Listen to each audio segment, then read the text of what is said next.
Adrienne Weiss, 1343 Tower Lawn Drive.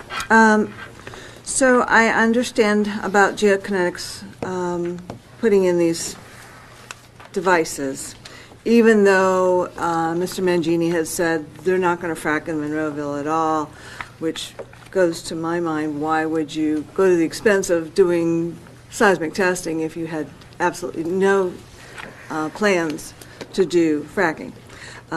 What bothered me most about the most recent things I've read was that they're putting those devices, those phones or whatever they are, in grass that belongs to the people that live in those houses without their permission. Well, they're placed in the right-of-way.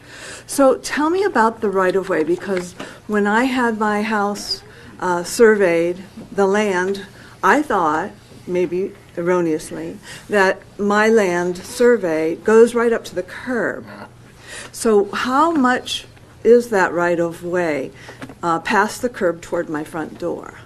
It depends on the street. And Mr. Hugus, since you didn't use your comment period earlier, you could handle this to explain the right-of-way. Ma'am, you don't have to give me your house number, just give me the street you live on. Yes, Tower Lawn. Tower Lawn. Okay, Tower Lawn is a newer subdivision, so it has a 50-foot right-of-way. So if you go from the center line of the road 25 feet, there's probably going to be about 10 to 12 feet from behind the curb to the property line. So there's like a 10-foot swath of property that is the right-of-way. Mm-hmm. It's a public right-of-way. I see.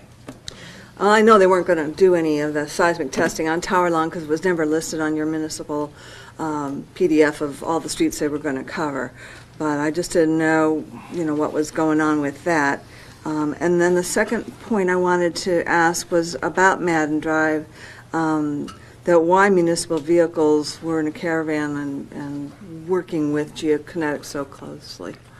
Well, we had staff members following geokinetics the entire time they were here, making sure that they were doing what they're supposed to be doing as far as the vibrosis, monitoring the activity, and then also being there to answer questions from any residents that may have had it. So it wasn't an escort. It was more of we were trying to keep a staff person with them for the residents' sake. Mm-hmm. The residents' sake. Well, that's one of the things that makes me feel contentious about why they're even in our town. If they're not going to frack, why would they go to any expense or trouble of doing these seismic testings and making people's houses vibrate and upset all the residents? And this has been going on for quite some time now, and that's all I wanted to say about that. And among the different things you wanted to make note of in the calendar, I was hoping to hear you would mention Earth Day, but you didn't. Well, actually, we didn't get to our council reports yet, or my report, Okay. but that is part of our Jack Sedlak cleanup day that we do on Earth Day every year, and we'll be discussing that. But because I'm all for preserving our planet, because there's no planet B, and very good. that's all I have to Thank you say. so much. Thank you. Come get your